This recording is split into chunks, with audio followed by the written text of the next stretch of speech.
Empiezo este nuevo episodio de Esgoy con esto que escribí acerca de mi invitado de hoy. Hay entrevistas que no solo se hacen para informar, se hacen para recordar quiénes somos, qué hemos perdido y por qué seguimos de pie. Hoy tengo enfrente a mí a un poeta, un guionista, un cronista del alma venezolana, un hombre que ha narrado el país con palabras que duelen y salvan. Leonardo Padrón no necesita presentación. Necesita espacio.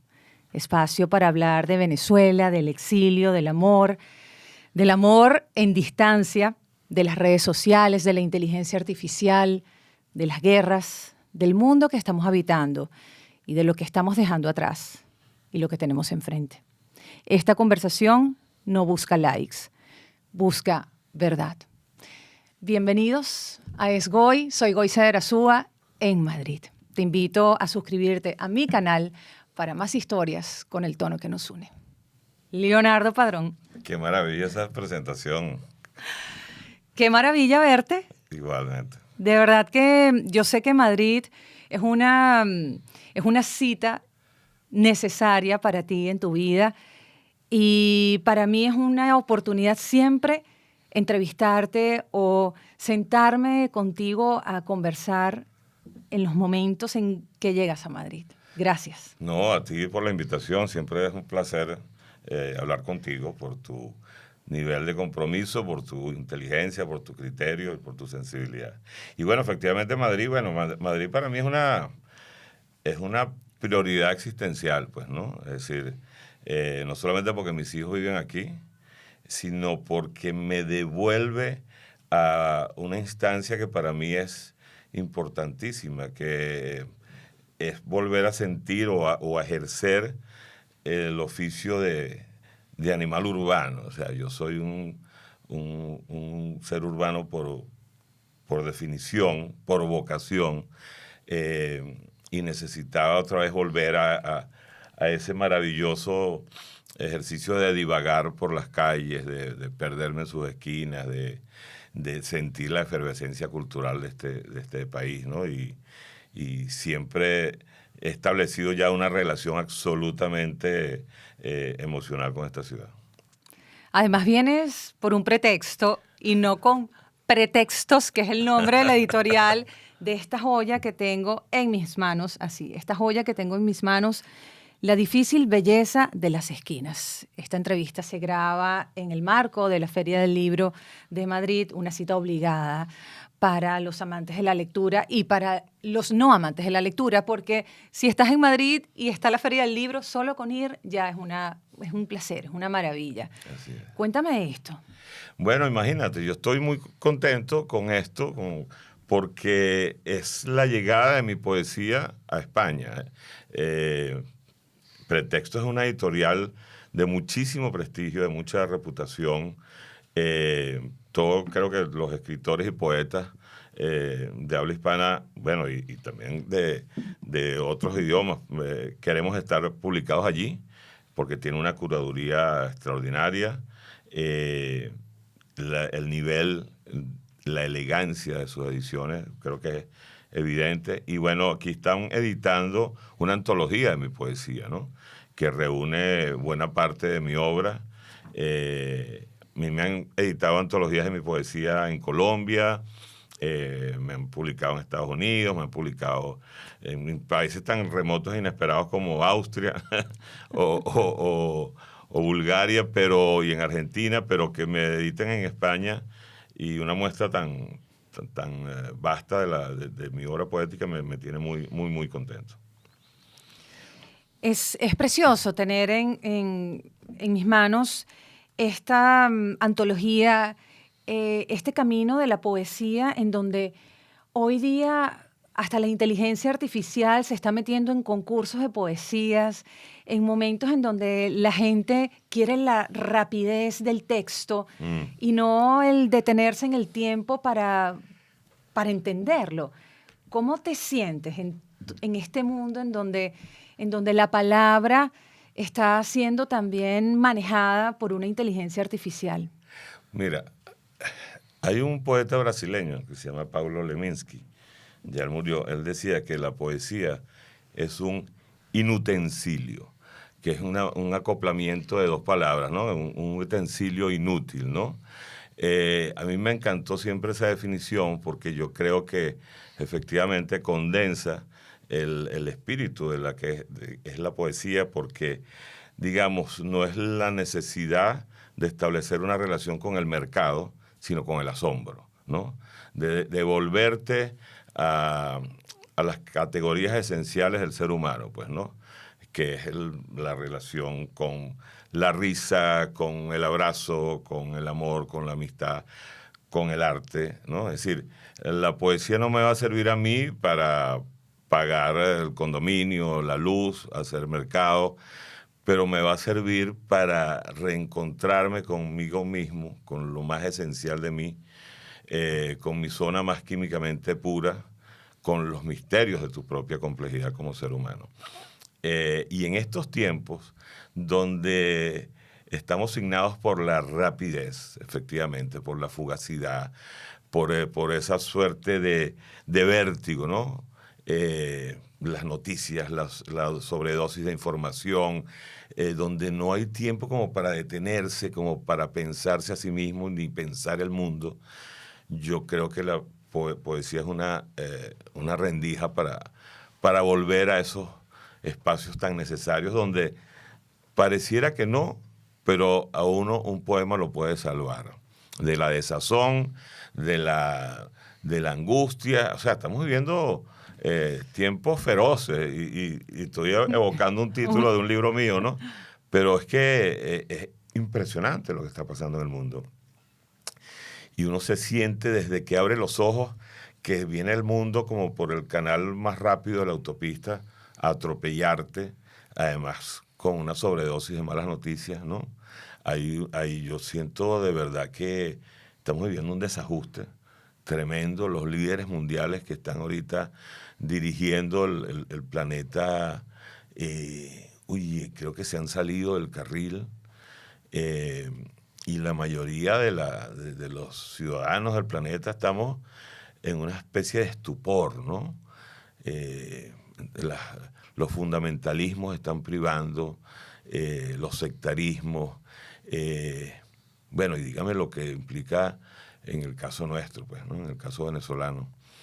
Entonces, bueno, yo sigo enarbolando la idea de que la poesía también es una forma de resistencia, ¿no? Y aquí, ¿qué verso, qué título te salva? Wow. Bueno, fíjate, el nombre de esta antología es La difícil belleza de las esquinas, que es un verso de un libro mío, ¿no? De un poema mío. Y yo elegí ese título porque encarna buena parte de mi poética, ¿no? Que es conseguir descifrar el manuscrito de la belleza en el caos de la ciudad. La ciudad generalmente es un espacio geográfico congestionado, multitudinario, caótico, difícil.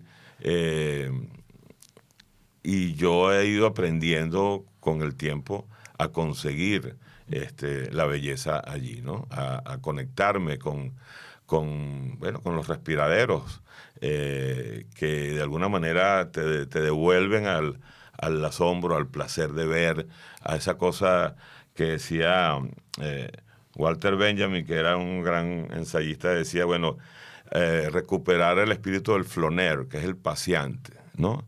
El que recupera de alguna manera la calma para volver a ver. Porque creo que lo que nos está pasando a los seres humanos ahorita es que ni siquiera nos estamos dando el permiso para detenernos y ver las cosas, y ver nuestras propias emociones, y ver nuestra relación con el mundo, nuestra relación con las ciudades que habitamos, ¿no? Entonces, bueno, para mí esta frase resume, por supuesto, el espíritu del libro y las esquinas. No solamente son las esquinas de la ciudad, son las esquinas de nosotros, las esquinas de nuestros encuentros con las personas, las esquinas de nuestro país. Entonces, yo no sé, yo creo que nosotros tenemos que armar equipajes de resistencia, combativa contra el caos. Porque fíjate, hay otra cosa. La misma Organización Mundial de la Salud ha dicho que hay una epidemia de soledad en el mundo, ¿no? Y eso es tremendo porque efectivamente hay una suerte de desasosiego existencial. La gente se siente sola. Entonces ahora por eso la gente, una de las maneras como mejor se ha conectado con la inteligencia artificial es porque de repente se ha sentido acompañada, porque todos necesitamos sentir que hay alguien del otro lado, ¿no? Entonces se ha establecido como una dependencia psicoafectiva, ¿no? Y la gente habla con la inteligencia artificial, con ChatGPT, la gente le cuenta sus cosas, la gente incluso le hace consultas. Yo tengo amigos y amigas que hacen casi consultas terapéuticas. Entonces ahora es el terapeuta de mucha gente. Y bueno, como alarde de tecnológico, alarde de lo que el ser humano puede crear, por supuesto que se aplaude, pero es sintomático de cómo estamos, de lo solo que nos sentimos, de cómo hemos perdido la capacidad de conexión con los demás, cómo para protegernos entonces nos refugiamos en nosotros mismos, pero como necesitamos del otro, porque somos gregarios por naturaleza, entonces hemos conseguido al otro en ese asunto abstracto que es la inteligencia artificial, ¿no? Hay un conferencista que me encanta que se llama Simon Sinek, que es autor de un libro famosísimo que se llama El juego infinito, y él decía que con la inmediatez y con esa rapidez que buscamos con la inteligencia artificial, nos estamos comiendo el camino.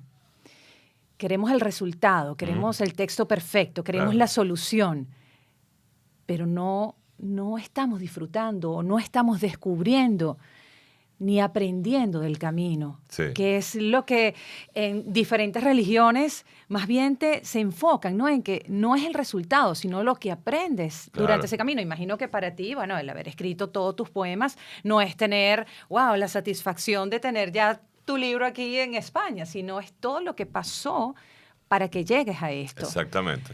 Tú sabes que yo siempre digo que la experiencia intransferible del poema es el momento en que yo estoy frente a la página blanca, en ese abismo enorme que es la página blanca, y digo, déjame ver quién gana hoy la batalla, ¿no? Y empiezo como a buscar las palabras que quiero y empiezo a combinarlas y empiezan a producir chasquidos, electricidad, actos fallidos y momentos de revelación. Entonces, ahorita con la inteligencia artificial, que se usa para todo, para redactar mails, memorándum, tesis de grados, etcétera, etcétera, claro, te hace recuperar tiempo, te hace la vida como más práctica, pero corres el riesgo, efectivamente, de eliminar el placer del proceso creativo, ¿no? Ojo, yo hace como 2 años y medio, 3 años, recuerdo que Ricardo Miranda me entrevistó y tuvimos una conversación muy importante a propósito de cómo veía yo el tema de la inteligencia artificial.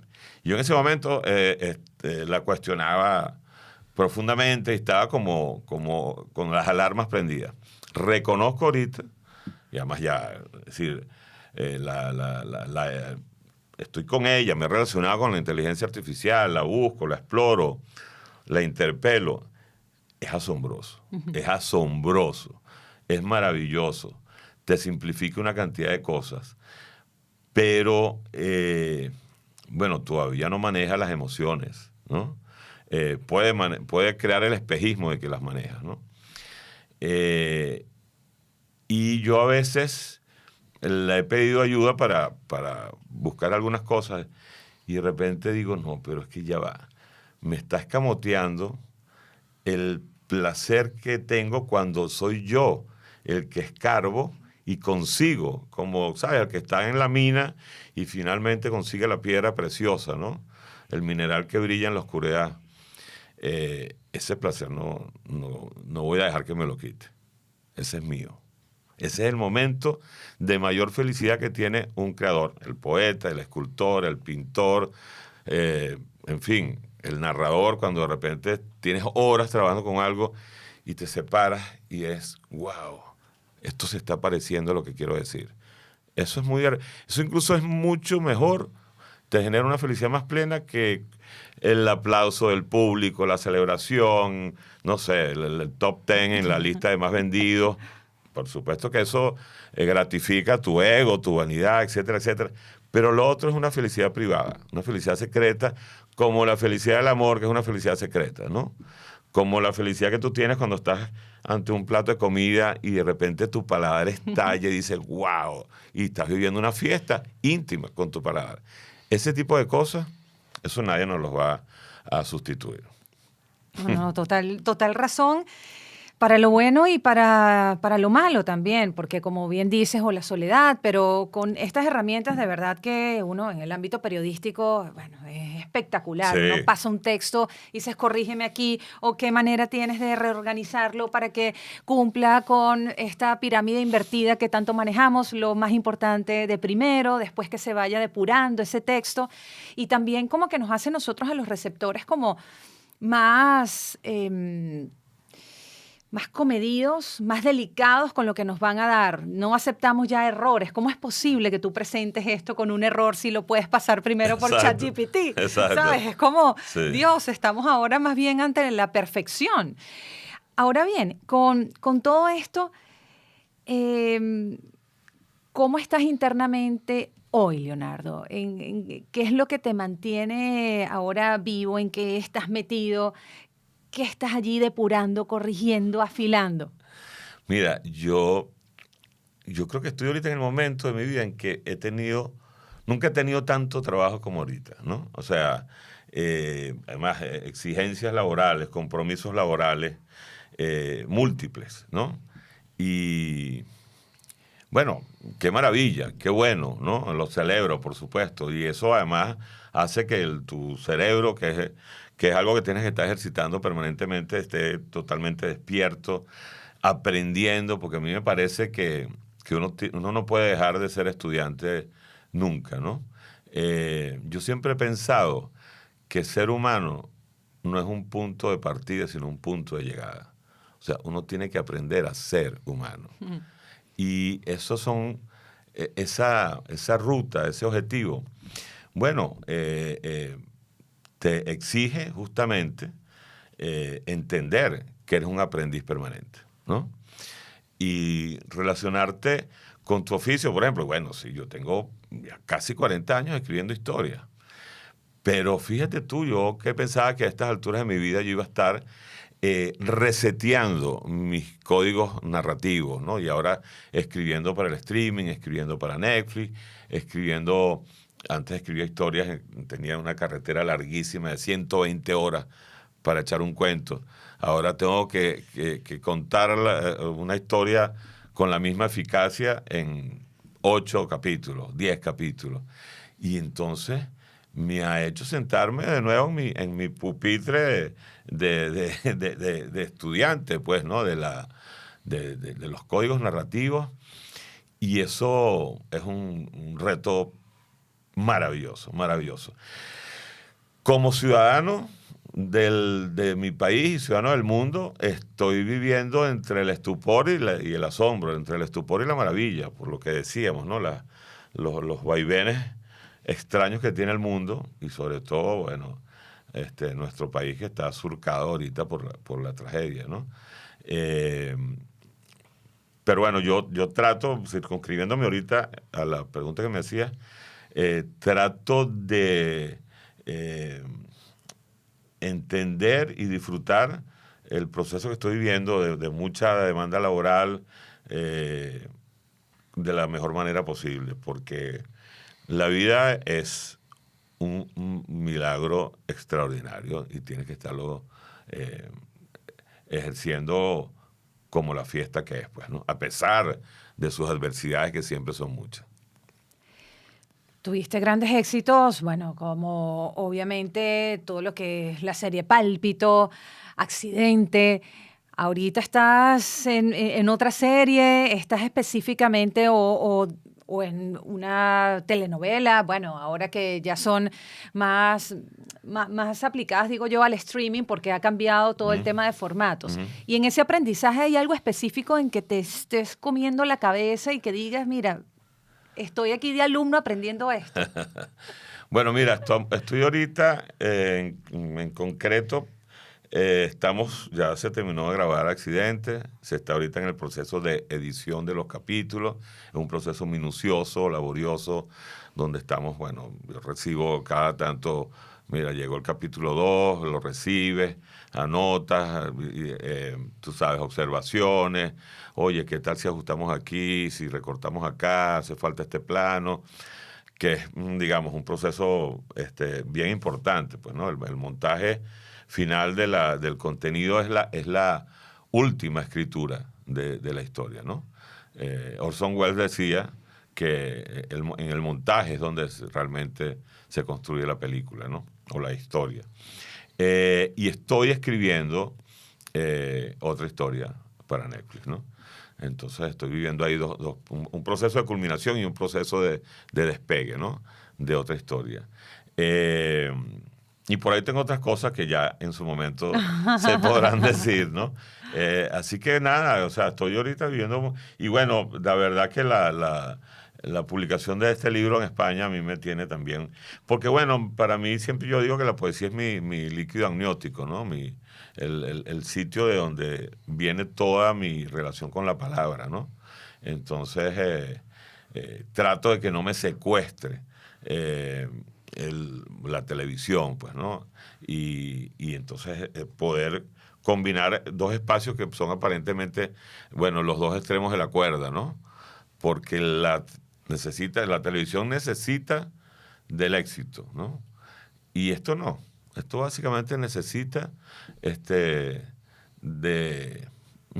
tu silencio y de tu relación con la página. Punto. No estás buscando millones de lectores. Estás buscando una gratificación íntima. Además que me parece maravilloso como profesional que has navegado exitosamente en la poesía, en la televisión, ahora en el mundo del streaming, ¿no? Hoy día que es tan difícil abarcar estos escenarios, porque hay actores que dicen, no, yo ni loco me voy a la televisión, al streaming, yo me quedo con el teatro, para mí las tablas. O sea, tú has tenido esa ambigüedad, esa inquietud, ese debate contigo mismo de decir, me estoy yendo mucho al streaming, al show, a las luces, a las cámaras y me estoy apartando de mi escritura. Bueno, la escritura no la abandonas, pero sí es verdad, no sé, enfocarte en un momento de vida más hacia, no sé, la publicación de libros. Sí, te entiendo perfectamente lo que me dices. Mira, yo toda la vida, ya eso es para mí tan viejo que ya yo estoy curado de espanto. Es decir, toda la vida yo he estado pendulando en esos dos mundos, ¿no? Que son dos mundos extremos, como te acabo de decir. Entonces es como Dr. Jekyll y Mr. Hyde, ¿no? Yo siempre digo que yo he vivido la paradoja de estar el mismo día publicado en el Papel Literario del Nacional y en Chepacandela. ¿Entiendes? Qué fuerte. Entonces hay un poema mío en el papel que es así como la quinta esencia de la escritura, la poesía, y en Chepacandela hay una foto mía con un chisme de esos típicos de la prensa de farándula, ¿no? Entonces digo, bueno, así ha sido mi vida, son distintas formas de la escritura. Yo no tengo prurito ni prejuicio con lo que hago porque entonces no sería feliz con lo que estoy haciendo. A mí me parece maravilloso que una historia que escribas entre las cuatro paredes de tu casa, oye, de repente le esté dando la vuelta al mundo. O sea, por favor, ¿no? Quien no se sienta gratificado por eso está mintiéndose descaradamente. Y por supuesto mucha gente del medio, sobre todo de la literatura, de la intelectualidad, cuando yo comencé mi travesía hacia la televisión me decía que le estaba vendiendo el alma al diablo. Eso le pasó a José Ignacio Cabruja, le pasó a Salvador Garmendia, a Ixel Martínez, todos los del mundo de la literatura, de la dramaturgia o de la intelectualidad que hemos surcado los dos ámbitos, los puristas nos señalan. Pero ese tiempo eso por supuesto que me resbala, ¿no? porque me encanta además conectarme con la cultura de masas. Me parece importantísimo, porque ahí es donde está realmente la piel del país, ¿no? Y claro, a veces digo, ay, quisiera tener un tiempo como más reposado para sumergirme en aguas más tranquilas. Pero bueno, ya eso son cosas que tengo que resolver yo conmigo mismo. Leonardo, y en este mundo que dices que has navegado, ¿dónde hay más dinero? ¿En la época dorada de las telenovelas o ahora en el streaming? Bueno, creo que ahorita, ¿no? Aunque bueno, antes, digamos, también lo había, también lo había. Proporcionalmente, quizás pues a lo mejor dice que podía ser el mismo, ¿no? Porque antes, qué sé yo, $100 era muchísimo, ahorita $100 es mucho menos, ¿no? Pero bueno, de repente ahorita ganas más de $100, ¿no? Entonces, Bueno, y también depende de dónde vivas, porque si vives en claro. Miami, que dicen que está carísimo, pues ahí es diferente. Sí, es impresionante cuando estás en España y te das cuenta y pagas la cuenta de un restaurante. Bueno, ayer que fui a cenar con mis hijos y María y tal, éramos 5 personas. Y cuando pagué la cuenta, yo dije, aquí acabo de pagar una cuenta de 5 personas, esto es lo que me cobra Uber Eats por pedir algo para mi casa, para María y para mí. Y yo digo, wow, qué distorsión tan fuerte, qué locura, ¿no?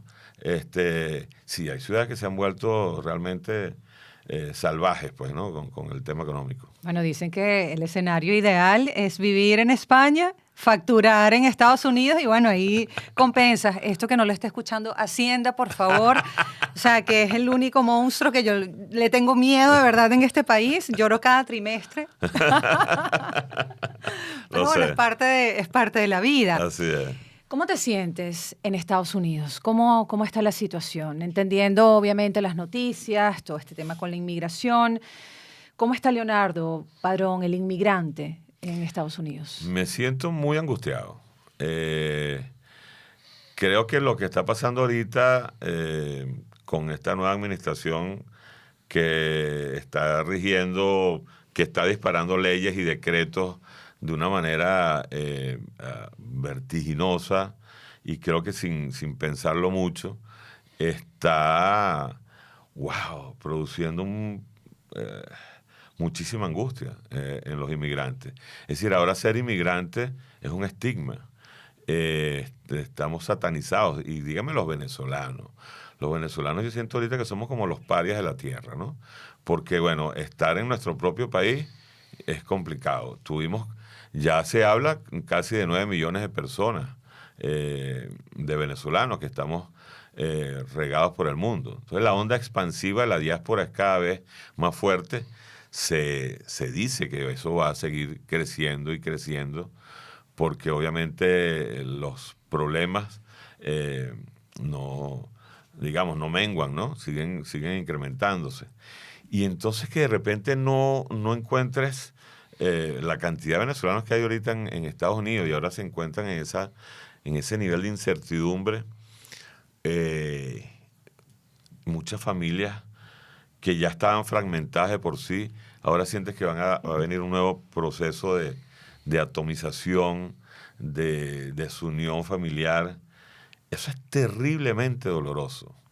Entonces eso se le suma a las angustias ya de ser alguien que está fuera de su casa. Porque bueno, tu país es tu casa, ¿no? Yo siempre hablo de la casa grande, que es Venezuela. Entonces, tratar de generar, yo tengo 8 años ya en Estados Unidos, entonces yo he estado tratando de generar sentido de pertenencia, por eso que llaman instinto de supervivencia, o sea, tú tienes que efectivamente buscar asideros, pues, ¿no? Rutinas emocionales con el lugar, ¿no? Apegos, ¿no? En una ciudad como Miami, por ejemplo, que es donde yo vivo, que no es fácil, ¿no? Por la propia dinámica de la ciudad. Ojo, debo reconocer que siempre fue una ciudad muy generosa para darle entrada, como lo ha sido Madrid, por ejemplo, y España en general, ¿no? Estados Unidos fue un país muy generoso de puertas abiertas, pero ahora se está viviendo algo definitivamente, bueno, desastroso, ¿no? yo no sé, Goy, yo de verdad cada vez que abro los ojos en la mañana y veo las noticias que cada día se están agravando más, siento que nunca como ahora había sido tan difícil ser venezolano.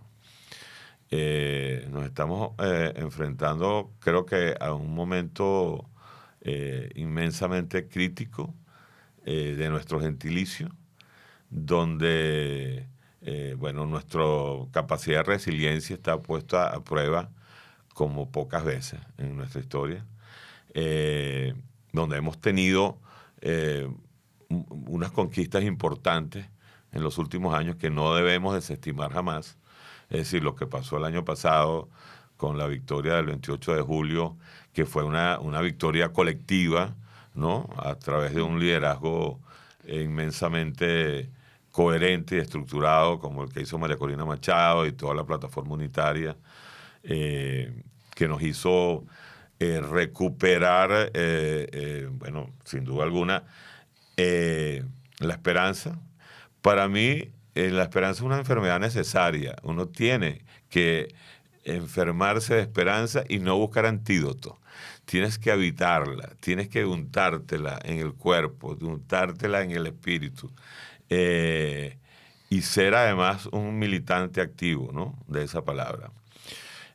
Porque aquellos que, por ejemplo, han tomado por asalto el país, que lo están saqueando y que están violando los derechos humanos de una manera escalofriante día a día, que tienen las cárceles llenas de periodistas, de activistas, de defensores de los derechos humanos, de ciudadanos que sencillamente han expresado su opinión públicamente, esa gente necesita que tú habites la desesperanza.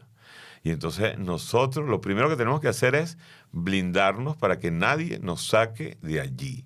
Ese es nuestro búnker emocional, la esperanza. Cuando vemos que empieza a tener goteras y goteras y goteras, tenemos que subir, encaramarnos, hacer, ¿sabes?, apoyo y poner maderas que tapen las goteras, conectarnos con la gente que está hablando el mismo idioma que tú. Y bueno, y definitivamente estos tiempos exigen de nosotros compromiso, exigen que no nos dobleguemos, exigen que apostemos por, bueno, por la construcción de una palabra que uno la dice y ya es un lugar común, ¿no? Eso que ya está llena como de óxido de la malversación que ha habido de esa palabra, que es unidad, ¿no? Entonces uno ve como vinieron ahorita estas elecciones parlamentarias, y entonces uno ve como de repente habían algunos líderes opositores que uno respetó en su momento, sí, apostando por un camino propio que no encarnaba precisamente el espíritu colectivo, ¿no?, o la contraseña en la que hemos estado luchando, y tú ves otra vez como la unidad se vuelve a desmoronar. Y entonces, bueno, caer, levantarse, bueno, ha sido también un proceso de depuración, ¿no? En fin, amiga, estamos viviendo unos tiempos sin duda alguna complicados. Yo creo que uno no se puede dorar la píldora. El desasosiego es absoluto, pero porque es que, a ver, yo no quiero ser emisario de esperanzas fatuas, ¿no? Yo creo que tenemos que estar muy conscientes de dónde estamos parados, ¿no? Pero sí creo que han habido batallas importantes que se han conquistado en los últimos tiempos. Y creo que el dilema existencial en el que estamos los venezolanos solamente tiene una posibilidad, que es resolverlo, que es conquistar la salida de allí, porque estamos tocando fondo, y cuando toca fondo no hay otra opción sino impulsarte para volver a la superficie. Eso amerita unidad, amerita despojo de egoísmos, de egos, y y empezar a hablar un mismo idioma. En ese mismo idioma que comentas, ¿caben todos los artistas? O sea, ¿los artistas deben alzar la voz?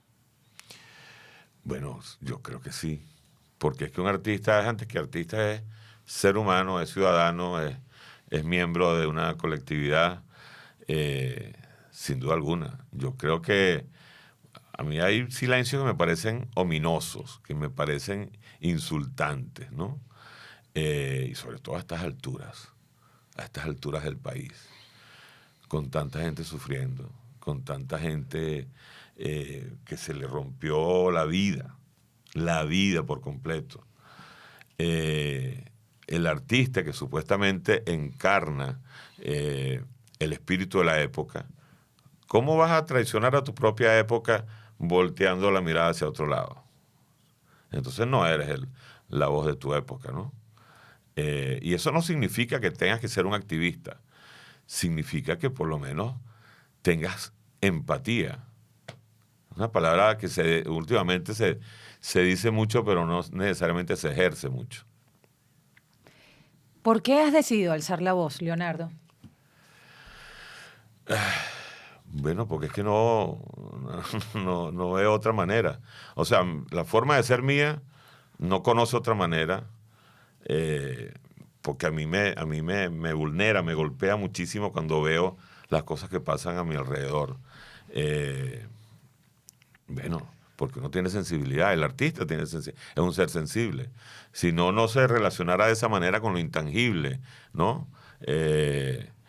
Y con lo inmensamente tangible. Entonces, ¿cómo te vas a quedar callado?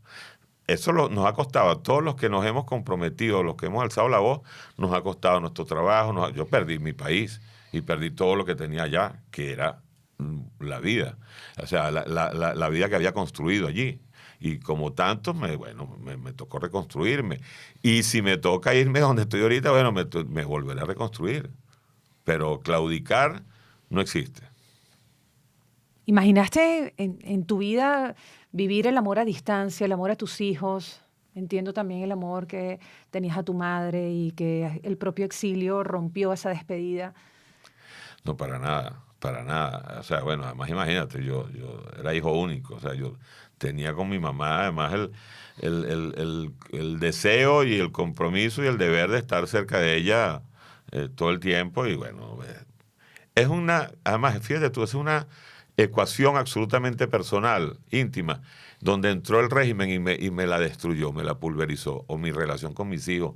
¿Por qué tú me vas a neutralizar o a arruinar mi derecho a verlos crecer día a día, a abrazarlos día a día, cada día de mi vida?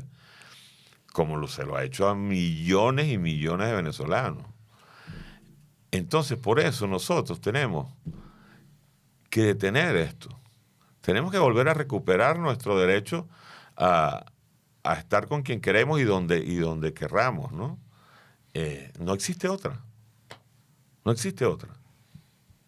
Y es increíble también como todos estos episodios de rupturas de sociedades con lo que está sucediendo en Ucrania, en Gaza, también las familias israelíes que tienen a sus seres queridos secuestrados. O sea, estamos como en un mundo además donde nos exigen ponernos una camiseta, o eres de un equipo o de otro. ¿Cómo te manejas frente a la radicalización, a los extremos? Y tanto se ve en Estados Unidos. Una pequeña crítica al gobierno actual ya significa o te ponen en la casilla de la izquierda o viceversa. ¿Cómo lo llevas? Bueno, es que además es tremenda la paradoja de que estamos viviendo en un momento de alarde tecnológico donde el ser humano está demostrando su capacidad de ingenio, donde la capacidad de asombro cada día se supera más y más, pero en términos esencialmente humanos, yo siento que nos estamos derrotando a nosotros mismos, ¿no? En nuestra capacidad de convivencia, en nuestra manera de relacionarnos, de estar sobre el mundo de una manera armónica. Es decir, se han eliminado los colores. Entonces existe solamente el blanco y el negro. Es una lectura maniquea del mundo, ¿no? Y ahí están los radicalismos, ahí están los fundamentalismos. yo de repente me asombro. En estos días vi un video hoy donde ese video me asombró porque me pareció sintomático. Alguien que se montó en un Uber y la que manejaba el Uber era una americana y el que estaba de pasajero era un mexicano y ella le dijo, tú eres inmigrante, ¿no? Y él le dijo, sí, claro. Y ella le dijo, mira, si no me das $1,000, te entrego al ICE. O sea, lo empezó a extorsionar. Tú sabes que ahora los Uber todos tienen camaritas, ¿no? Y yo vi eso y yo dije, wow, ¿qué está pasando aquí? Y ella le decía, gente como ustedes nos está quitando el trabajo, que además es una narrativa bastante llena de falsedades, pues, ¿no? Porque hay una cantidad de trabajo que hacen los inmigrantes que no hacen Sí. los ciudadanos americanos, y menos por el salario que cobran, ¿no? Cuando yo veo que ya hay una persona extorsionando a la otra, porque es de un determinado país y si no me pagas esto, te entrego y vas a dejar de ser libre. Y tú dices, estamos muy mal. Estamos muy mal, o sea, estamos ahorita... hay ciertos líderes que están manejando ahorita el mundo que tienen un discurso que le está haciendo un inmenso daño a la humanidad. Entonces tenemos que estar todos en nuestro coto de donde nos relacionamos cada uno de nosotros. Nosotros tenemos que recuperar más bien el sentido de la armonía, el sentido de la solidaridad, el sentido de ser humano. Tenemos que generar antídotos en el espacio donde nos movemos. Fíjate que me llama la atención también el tema de los radicalismos que se está viendo también aquí en Europa. Bueno, también hay un hartazgo a lo que ha venido sucediendo con los movimientos de izquierda, con el wokismo también, que es la segregación de las sociedades por minorías, que al final eso lo que hizo fue como alimentar grandes diferencias y bueno, estamos viendo ahora movimientos más radicales, ¿sí? de una derecha más extremas, de una derecha más extrema, pero nos están encasillando igual, de un lado y del otro. Sí. O sea, estamos pasando como de lo que fue un movimiento de izquierda que se acumuló en temas de género, de igualdad, que muchas veces lo que hacía era dividir, y ahora estamos viendo otro fenómeno más radical, que responde a ese hartazgo por esas divisiones. Sí, y bueno, estamos en la época, está de moda cancelar, ¿no? Cancelar al otro porque es distinto a ti, cancelar al otro porque no te gustó lo que dijo. A mí me parece, o sea, además es un verbo inmensamente nocivo, ¿no? Cancelar, neutralizar, satanizar, estigmatizar, señalar, ¿no? Estamos en eso ahorita, ¿no? Es como una suerte de batalla no declarada oficialmente, o sí, y creo que eso está minando justamente los soportes de la civilización. Hay una cantidad de cosas que obviamente los países tienen que regular. Efectivamente, yo siento que ha habido como un desorden en los movimientos migratorios, que ojo, todo eso nace, el epicentro nace en donde estallan las crisis, pues, ¿no? Es decir, ¿por qué hay 9 millones de venezolanos en el mundo? No es porque todos queremos aventurarnos y queremos ser ciudadanos del mundo, no.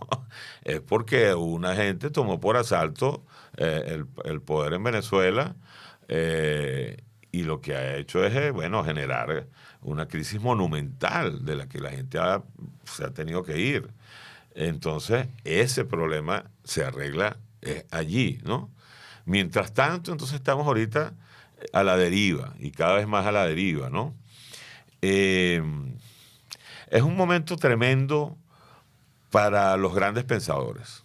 Es un momento donde creo que el mundo necesita a, a los filósofos, a los sociólogos, bueno, a la gente que de alguna manera tiene las herramientas para interpelar a los poderosos, ¿no? Y para darle linternas de entendimiento al colectivo.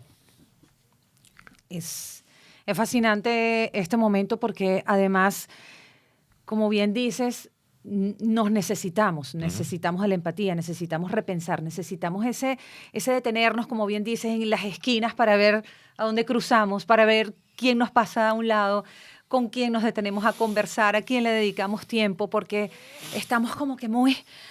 Y pasamos del horror a la diversión en un scroll infinito que nos muestra un mundo completamente anormal también, ¿no? Porque esto de las redes sociales pasamos de un chiste o de ver perritos en la calle a imágenes de Gaza. Sí, sí. Entonces en nuestras emociones no nos podemos detener a lamentarnos o a reflexionar. En este momento, precisamente, Leonardo, ¿qué buscas? ¿En qué te inspiras? ¿Cuál es ese lado positivo y que ves tanto en Venezuela, en Estados Unidos, en ti mismo? Mira, siempre para mí el arte es un refugio clave, importantísimo, ¿no? Volver allí, porque el arte está hecho de silencios. Fíjate, tú sabes que sin ocio, si el ser humano no hubiera tenido ocio, no hubiera habido tantas obras maestras, no solamente en el mundo del arte, sino en el mundo de la ciencia también, ¿no?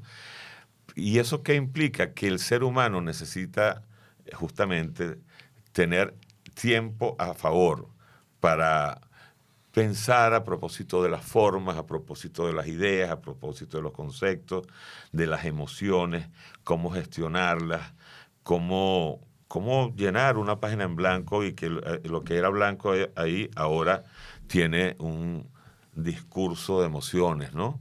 O una propuesta estética. Bueno, yo me la paso nebulizándome el ánimo a través por supuesto, de la lectura, a través del cine, a través de las plataformas, tú sabes que es importante recuperar el arte de la conversación, el arte de la tertulia, que yo siento que aquí en España lo tienen, digamos, muy claro, ¿no? Sí. Entonces tú ves a la gente, aquí las plazas están llenas de gente sentada. Yo veo aquí gente sentada que aparentemente no está haciendo nada, pero está ahí con sus pensamientos, ¿no? No necesariamente con el celular. Y eso que tú ahorita lo definiste muy bien, el dibujo que hiciste de ese rush permanente que somos, ¿no? Saltamos de un video de perritos o de niñitos al genocidio en Gaza o lo que está pasando en la frontera. Wow, entonces tú dices, bueno, ¿cuál es mi lugar en el mundo? Más allá de trabajar y tener, bueno, mi relación con los míos, ¿qué hago yo como ciudadano del mundo? ¿Cuál va a ser mi aporte en este paroxismo que hay? ¿Qué puedo hacer dentro de mi pequeña comarca? Yo creo que todos nos deberíamos pensar eso y detenernos y reflexión. Eso es una palabra que tenemos que ejercer. Vamos a dejar que el mundo pase a su altísima velocidad y de vez en cuando apiarnos, ¿no?, del camino y buscar un árbol metafórico o real, recostarnos en él y volvernos a pensar. Yo creo que ahí quizás podemos conseguir algunas soluciones inesperadas o alguna calma necesaria.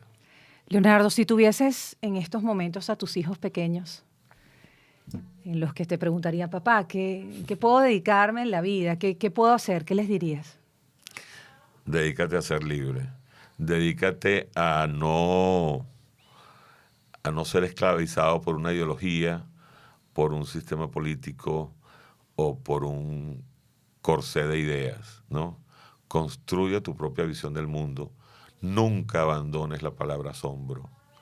Nunca abandones tus ojos de primera vez. Sabes que los niños tienen esa maravilla que son los ojos de primera vez, ¿no? Ellos siempre están viendo todo por primera vez. Primera vez que veo el mar, primera vez que veo un avión volando, primera vez que veo, no sé, un relámpago. Y uno va perdiendo esos ojos de primera vez. Entonces, ya todo, digamos, nada te te asombra, nada te emociona, nada te conmueve. Hemos perdido la capacidad de compasión, la capacidad de conmovernos. Yo le diría a mis hijos, síganse conmoviendo con el hecho de estar vivos, porque es un prodigio. Muchísimas gracias, Leonardo. Qué grato encuentro, qué bella oportunidad. Bueno, nos vimos hace ya un par de años en una entrevista pasada en Esgoy y qué bello poder volverme a sentar contigo así, con calma, con la palabra de protagonista. Gracias infinitas. No, a ti, por favor, es una delicia hablar contigo, de verdad que sí. Qué maravilla que una persona como tú tenga ese nivel de sensibilidad y de inteligencia. Te aplaudo, querida Goy. No. Agradecida infinitamente y gracias a ustedes por acompañarnos en este episodio de Esgoy con Leonardo Padrón desde Madrid, desde los estudios de Mastermind Place.